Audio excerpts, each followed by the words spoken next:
Model Diaries podcast. Today, Nat and I are hosting a segment called Spill the Tea. We both shared a question box on our stories, and majority of you wanted to know a little bit more about our relationship. So I feel like that's what we're going to be diving into today. Really excited to talk about this though, because I feel like we haven't actually really spoken about our relationship to this extent. Let's dive into it.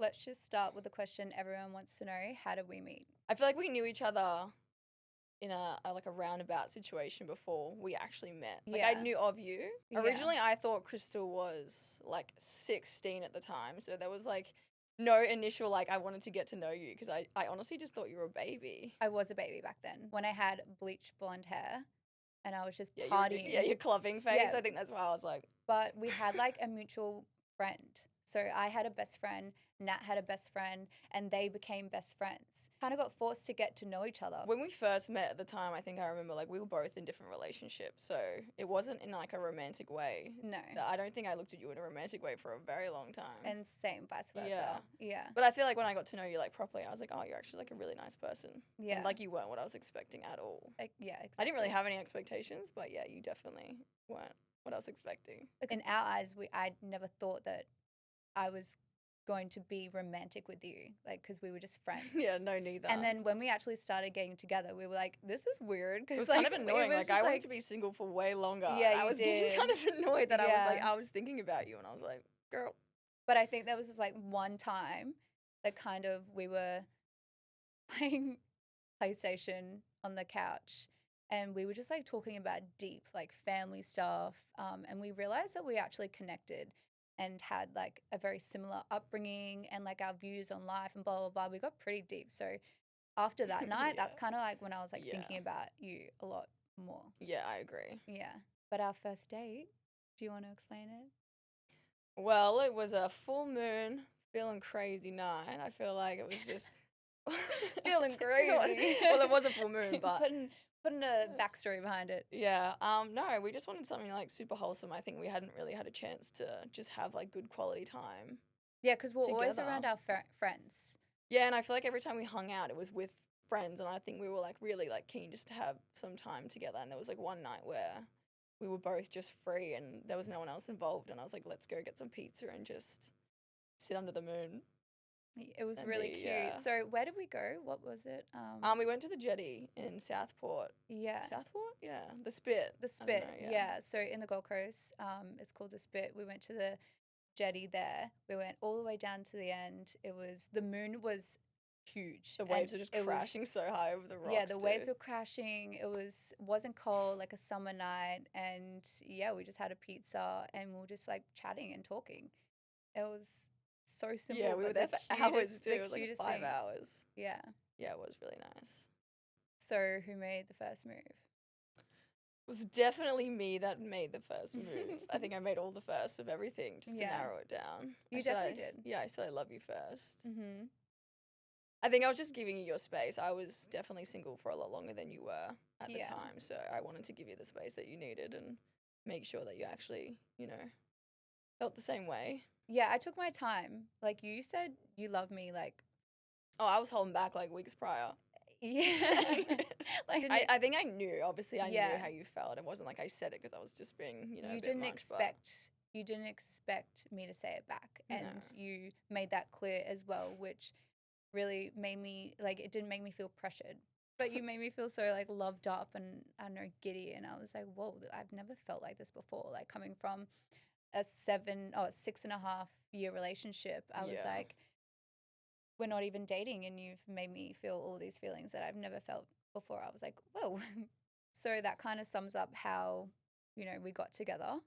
And then 3.5 years later, here we are. Yeah. And I don't really think anything's changed. No. We're kind of the cheesiest people I think I've ever met. We're so cheesy and we're so in love, and we just like to be in our own little bubble, I feel. Since our relationship is quite online, we definitely have to deal with a lot of constructive criticism things, and I guess that people kind of want to know how we deal with online jealousy and just day-to-day people coming up to us and things like that. Honestly, I don't really get jealous, and you reassure me in so many different ways that there's no need for me to be jealous. Yeah, we communicate a lot. I feel like there's I think there's a difference between like jealousy and like respect. Like obviously if someone comes up and like hits on you, respect to people trying. But at the end of the day, if like if you know someone's in a relationship or you know like we're together, I feel like that's where the disrespect comes in, and that's probably the only time we've really had problems. Like, I think the one thing I hate the most is Here we go. when a straight girl Mm. will flirt with you and they think it's fine because they're straight and they can flirt with you and get away with Yeah. it. And I'm like, girl, I know what you're doing. And it's kind of disrespectful. Yeah, and also I know what you're doing. Yeah. So sometimes people even come to me and be like, oh, if I was going to be gay, it would be, you know, like Nat's the only one that would turn me. And I'm Yeah, kind of like, what does that even mean? that's kind of disrespectful. It And I kind of is. just have to laugh and be like, oh, haha, okay, yeah, she is like really stunning and pretty. But I'm like, that is so disrespectful. So what if I was with a guy and then a female, like, you know, said that about my boyfriend? Yeah. It would be so out Yeah, of where's the pocket. difference? So why is it different when I'm with a girl and someone would say that to me? Yeah, no, I agree. I think it's really disrespectful. Yeah. And it's hard too because, like, obviously when they're not black and white flirting, I guess it's a little bit different when you're a girl and they're a girl. Like, they try and have, like, a normal conversation, but you know where it's going or what their intentions are, but it's also just a very hard thing to shut down. Yeah. Like, with a guy, you can kind of be like, your intentions It's obviously. easy. Yeah. But, yeah, it is, like, it's definitely a tricky situation. So I do think there's, like, a double standard with same-sex couples. They're a girl, we're girls. They're like, oh, I'm not gay, so that's not my intention. That's not what I mean. I'm just saying that, like, she's so pretty that, like, if I was to be gay, I would sleep with her. And I'm like, are you hearing yourself? Check do you yourself. Know, like, do you know what that sounds like? Yeah, check yourself. I'm like, 'cause, that's not right. People, yeah. People shouldn't be saying that. We were in America one time. Nat and I were holding hands, and this guy, we were in L1 in America, and he came up to me, and he was like, mind you, he was beautiful. Yeah, but like, I was like, go hard. I'm holding your hand, and he's like, hey, I don't know, Robert or some shit, and I'm like, oh, hey, Crystal, like, but like, because I'm holding your hand, I didn't think that he was gonna try and slide in, and then he was trying to slide in, and I was like, this is my partner. And he was like, oh, yeah, you know what? But, and you're just like, Nat's actually I was just standing there like. Yeah, you're quite cool when it comes to people hitting on me, unless they're like very disrespectful, but you're like, you know what, shoot your shot. I understand, blah, blah, because you know I'm going to shut it down. Yeah. I think when it comes down to like this day and age of people, I think a lot of people still don't take like same-sex couples seriously. So I think there's like a fine line with that situation, with people just thinking it's like a bit of a piss take. Yeah. One thing that I think I've learned in like previous relationships is like what you put out is what ends up happening. I think if you act insecure or you act jealous, like exactly what you think is going to happen will happen. Yeah. And I think you just need to put trust into the person that you're with. And then they can feel that. I feel like they can feel that you trust them and they want you to have a good time, that they don't feel the need to do silly things or disrespect you. But I don't know, like every relationship I've been in has been completely different. Communicating like your past traumas and like vice versa has like definitely made me like see how you see things. So I can see like how I'm always like 5 steps ahead, I guess, with things that bother you, because like I've listened to the things that I know bother you.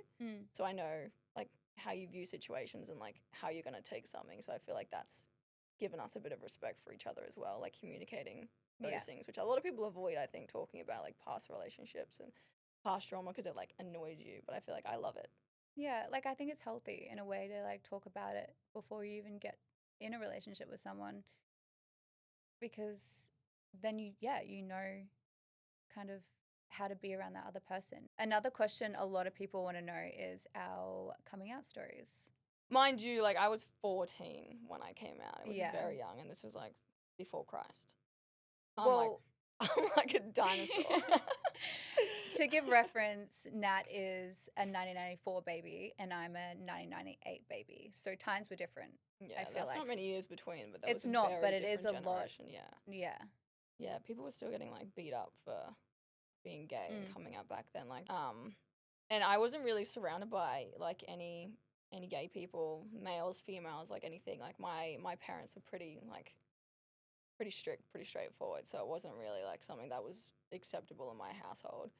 And I think I came out by default. I honestly don't really remember the moment my parents found out. I remember my brother accidentally kind of outed me at dinner. And he was obviously like pure intentions. I don't know. But I didn't really talk to my parents for probably like 5 or 6 years after. I had like a pretty damaging relationship. They used to like take my phone off me at nighttime.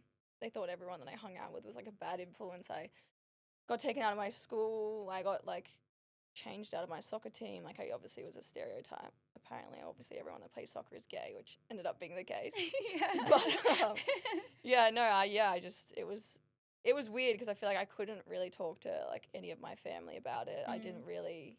Most of the people that I knew at my age also weren't gay. 14's like quite young.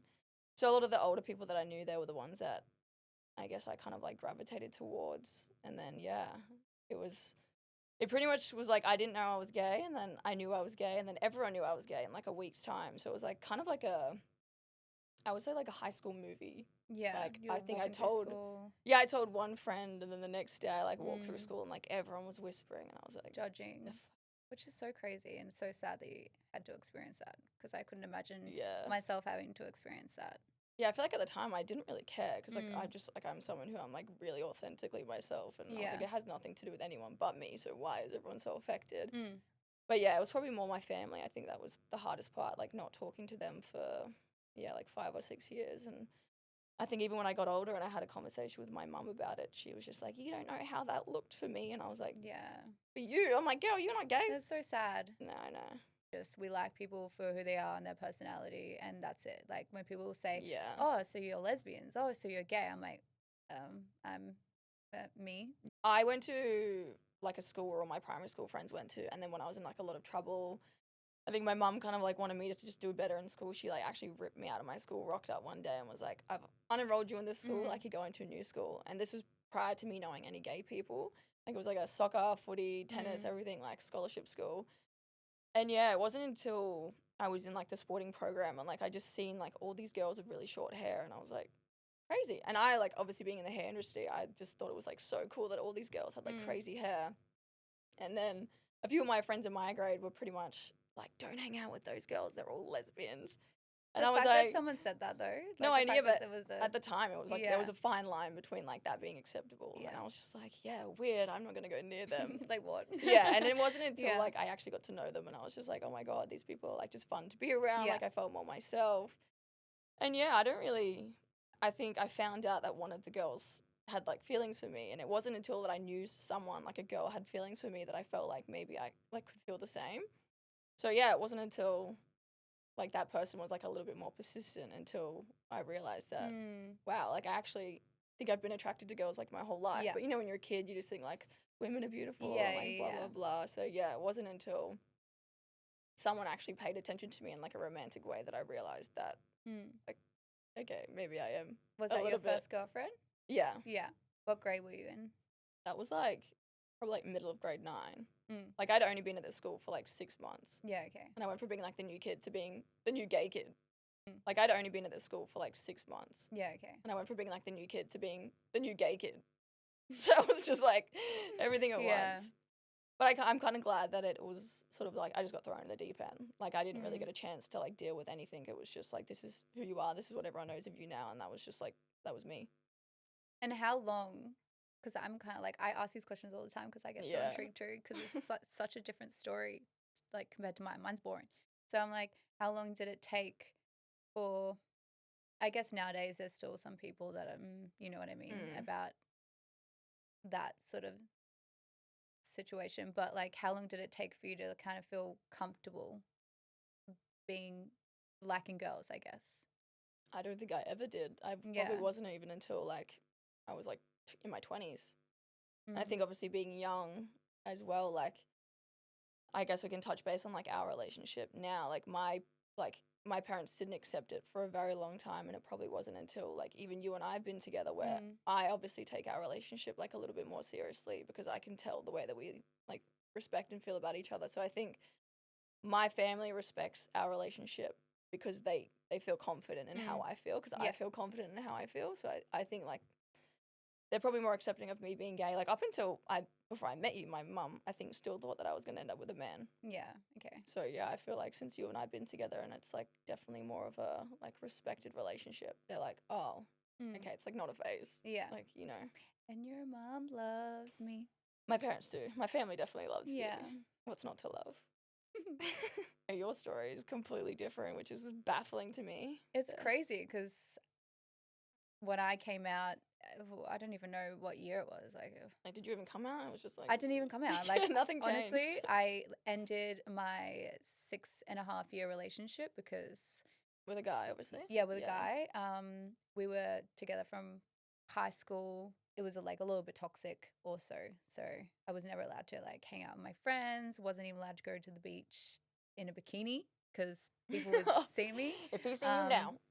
And yeah, I was just in the party scene with all my friends, and then a girl just randomly hit me up, and I didn't even think anything of it. I was just like, oh, this girl's flirting with me. Okay, cute. Because I don't know, it was so accepting. All of my friends knew before me, or like knew when I kind of started talking to a girl. I was like, oh, so weird. I never thought that I would talk to a girl because, yeah, I would be like, you know, oh, that person's like attractive, that person's pretty, but never in my mind I'd be like, oh, I would date them. Yeah. Life just like transitioned from you just being like, I'm with a girl now.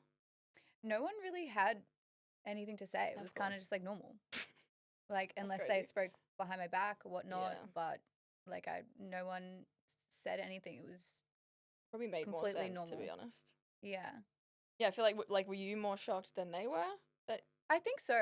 Yeah, because I was obviously I've never spoken to a girl before on a flirtatious level, so it was all like just new giddy. And like I was like giddy, and I was like, oh, like everything was like a new experience. Like even holding a girl's hand, I was like, your hand's so soft, like your skin is so soft. I was like, I like this. Like the first experience was. It was just, you felt naughty, fun, giddy. It was like so many emotions at once. I was like, whoa, but I loved it. I was like, I was like addicted to it. Ooh. I still am. Yeah, I was going to say, I'm still addicted.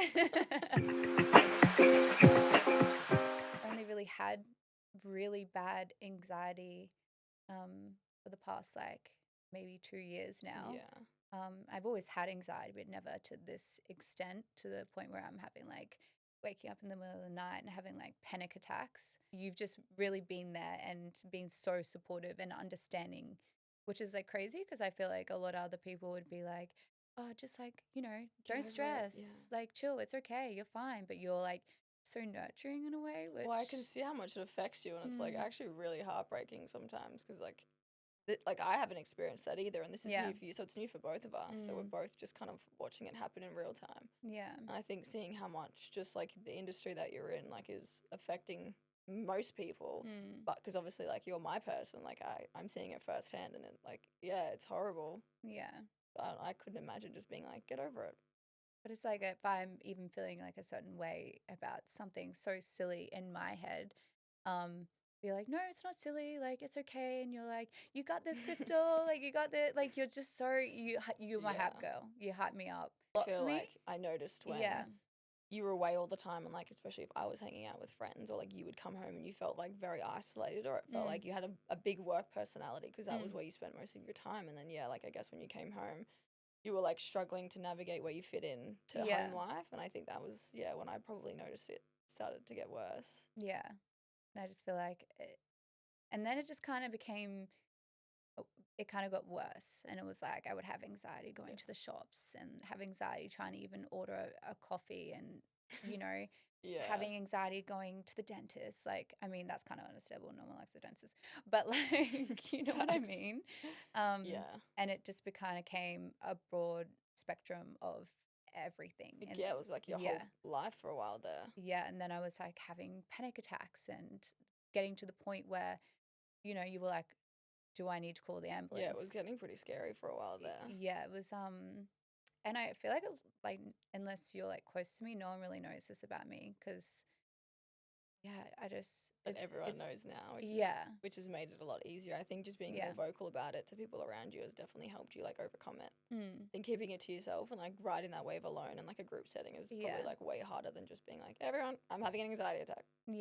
So I feel like an anxiety attack and a panic attack are completely two different things.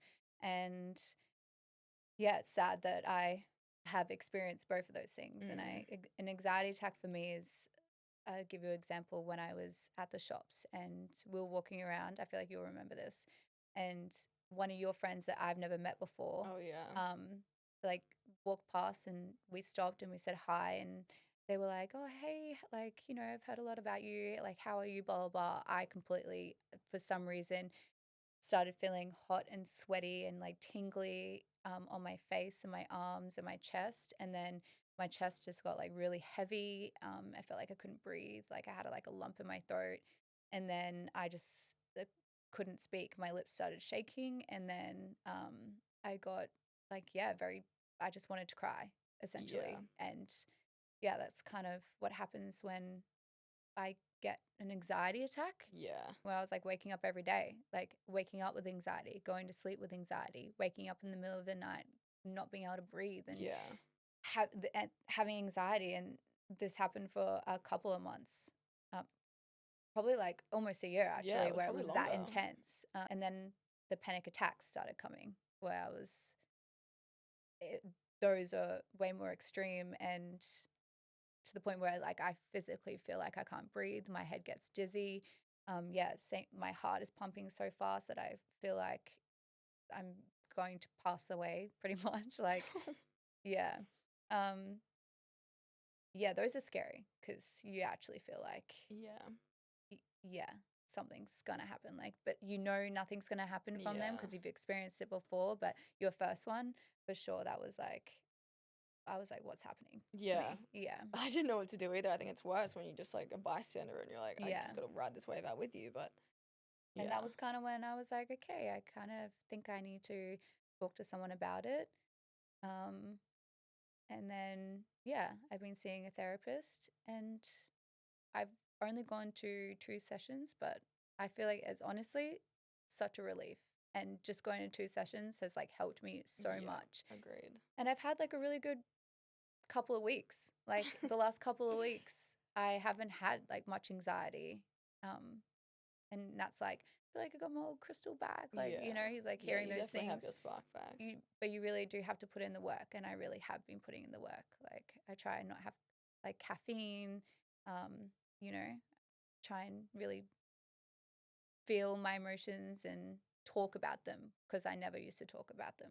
Yeah, I would always definitely gotten a little better at that. Be very quiet. So yeah, talking about things kind of like takes a weight off my shoulders. And yeah, just going to therapy, it was really hard. And it took me even 6 months to book an appointment, but I got there and yeah, I feel like it's helping.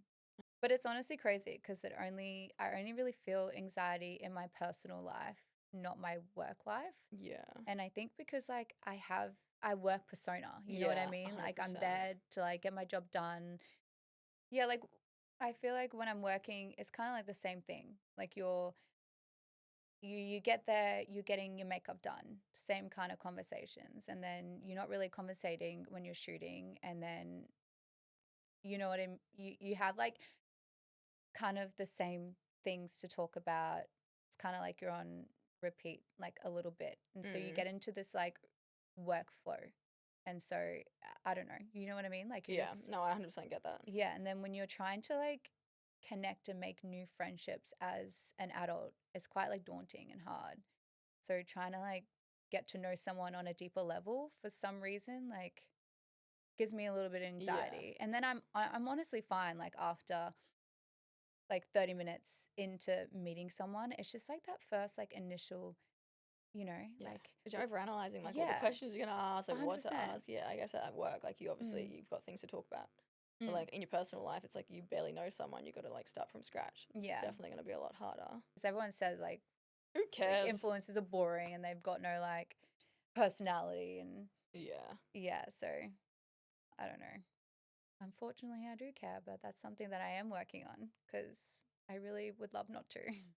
So we're going to end the podcast with a little bit of a game, but with a little bit of a twist. I'm going to ask you questions and you have to answer them about me and then vice versa. All right, let's do it. Let's go. What is my most toxic trait or my biggest ick? When we're at the movies, I already know.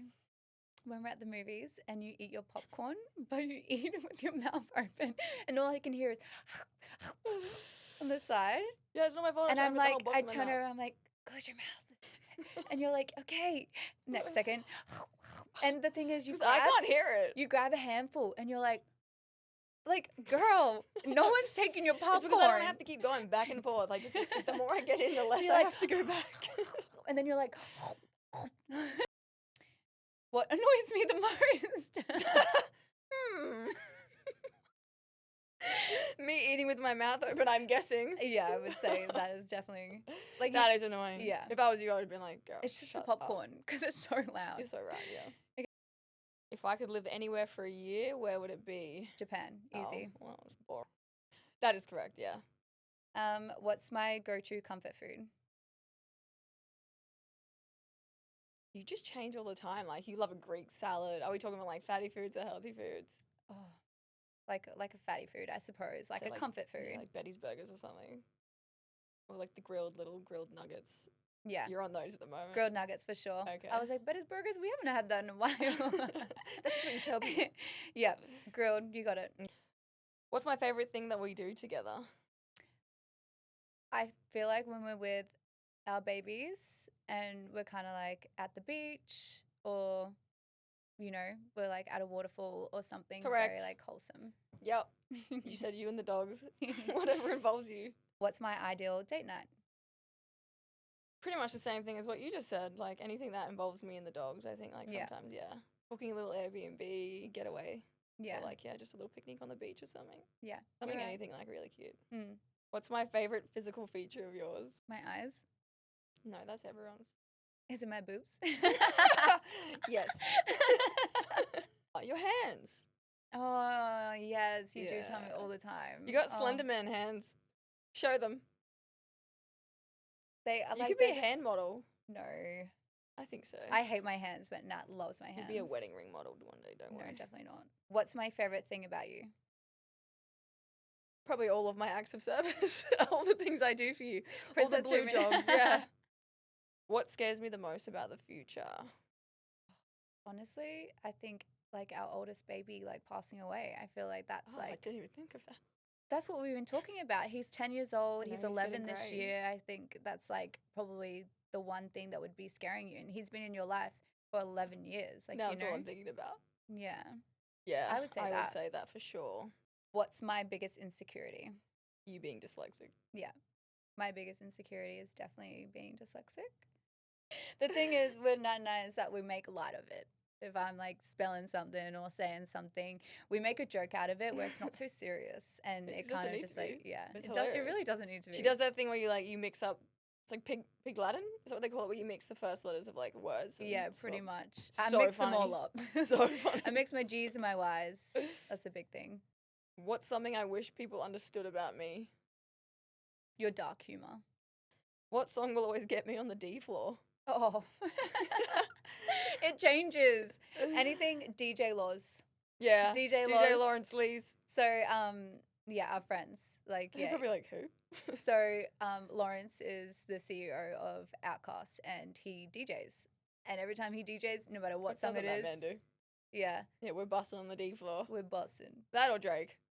Duh. Yeah. Yeah. We might have to wrap it up here because I feel like we can honestly talk forever, but I hope you got to know us on a deeper level. And yeah, let us know if you want to watch a part 2 because I feel like we could talk about more things. We could get a little bit more deep. Yeah, there's some unanswered things. Yeah. But yeah, thank you so much. Mwah. Clocking off.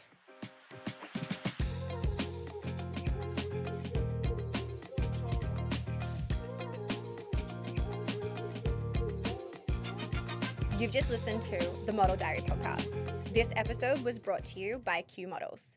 If you liked this episode, make sure to like, subscribe, and tune in next week. Okay.